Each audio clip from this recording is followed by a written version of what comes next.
So today I'm going to show you how to add text to a SketchUp model. This is the design we're going to make. I teach at George School,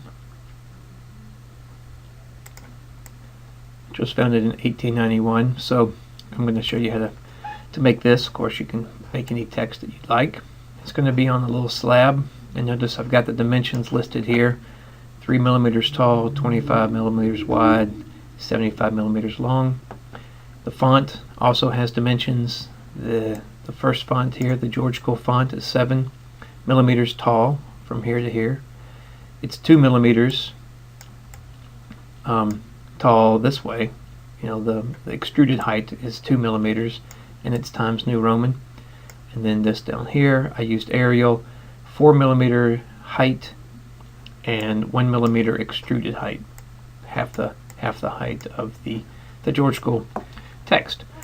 So I'm going to keep this up so we can refer to it, but I've got another window here that I'm going to use. And before we get started, just make sure that you've got the toolbars, the right toolbar. The large tool set is all you need for this. And the buttons we're going to be using, of course, the rectangle to draw the slab. We're going to use the move tool quite a bit, the push-pull tool to make the slab. We're going to then use the dimension tool and the text tool and the 3D text tool as well. Alright, so let's get started. First thing you want to do is just make a square. Now the square could be any size. Down here you can see it's quite large. That's 700 millimeters, 75 centimeters, almost a meter. So this is much bigger than we need for our 3D print. So I'm going to simply click in here, and if you remember the dimensions, they were 75 millimeters by 25 millimeters. Excuse me. So those are my dimensions. As soon as I hit enter, the box becomes rather small. So one thing to do is to zoom in on it. Oops, wrong way. I'm so used to the mouse, to the shortcut keys. So much easier than using the mouse to do things, so but it's easier to see here. So I want to take that slab. You don't have to, but I'd like to take it and move it to the origin just to show you how that's done. So you can grab the move tool, click on it, and then just drag it over there. But remember, you're playing in 3 dimensions with the move tool, so it's always better to move it one axis at a time. Right now the piece is on the XY plane, this red and green axis plane, and we can restrict the movement with the move tool to those 2 axes one at a time. So I'm going to click. First thing I do is click on the move tool, click on the face of the object I want to move. So I clicked one time. Now I'm going to press once on the right arrow, and you'll see a little squiggly icon appear next to my move tool. Now I'm confined. No matter how I move my cursor or my mouse, the object that I click on is confined to the red axis. So I place it where I want it and let it go. I do the same thing again. I click on the face. Now I'm going to press the left key, the left arrow, and now I'm constrained. No matter how I move my mouse, I'm constrained to move on the green axis. Place it in the center, and there we go. Now I can zoom extends it, and we can get a good view there of it. Okay. I'm going to use the push-pull tool to lift it up. Again, it was 3 millimeters. If you remember from the picture, I lifted it up some arbitrary height, and then come in here and just type 3, hit enter, and now my slab is 25 by 75 by 3, all millimeters, of course.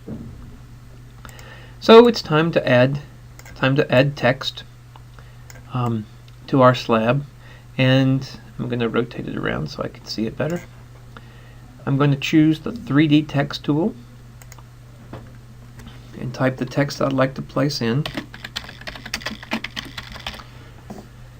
And I know, because of trial and error before I started the tutorial that I'd like Times New Roman. I'd like it to be bold. If you do 3D printing, making the text bold gives it a little bit more body and a little bit more plastic to print.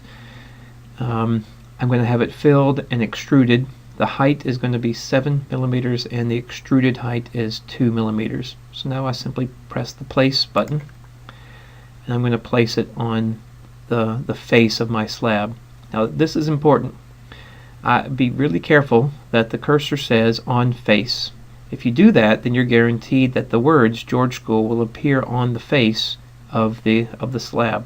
So, and try to get it to fit right where you want it. You can move it, but it's a little tricky to do that. So move it right exactly where you want it and then click. Now that should appear on the face. If you would like to move it around, you can still do so with the move tool, but make sure that you click on the face of the text. If you click here on the end point or on the edge, weird things can happen. So if you click on the face, and let's say I wanted to shift it to the right a little bit, I can then again hit the right arrow on my keyboard, move it to the right. What I'm doing is I'm making sure that it stays on the face. If I just moved it, chances are I would be lifting it off of the slab, which is something I do not want. Okay, so that leaves George School like we had it here, but then I would also like founded in 1891 to appear in a bit different font. So that's just the 3D text tool again. 1891. And for this, I want a different font, just to make it look different. I want it to be Arial, again bold, but this time I want the height to be 4 millimeters and the extruded height to be 1 millimeter. Place it right where you want it on the face. Make sure it says on the face, and now it's on the face. Okay, so that's probably all you'll need for the tutorial, but I wanted to show you another thing or two, and that's adding the text, the labels. You can see my text labels here and here and here on the one I've already made. This just gives the user some notes to go by.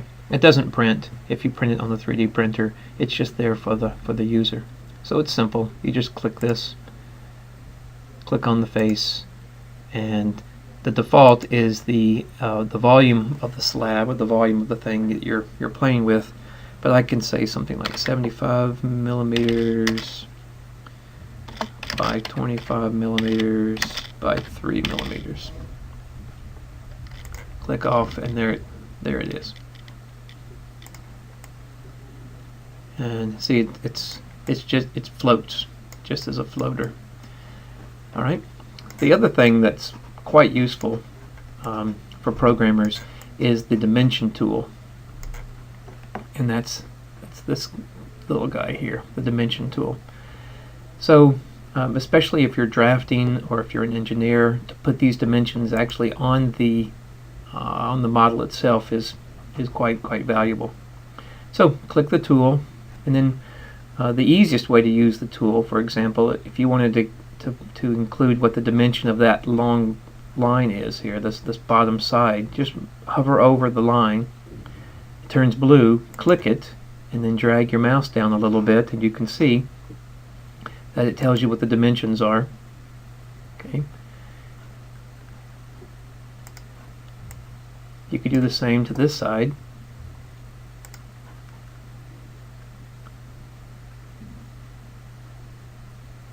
Like that.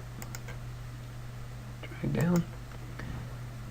So to show you how to get the depth dimension, you can click on the endpoint. I mean, you could just click click on the line and that would give it to you like so. But you don't have to. You could click on the endpoint. You could click on the other endpoint and then drag it horizontally away, and that gives you those dimensions there. All right. Well, 3D text, regular 2D text, and dimension text.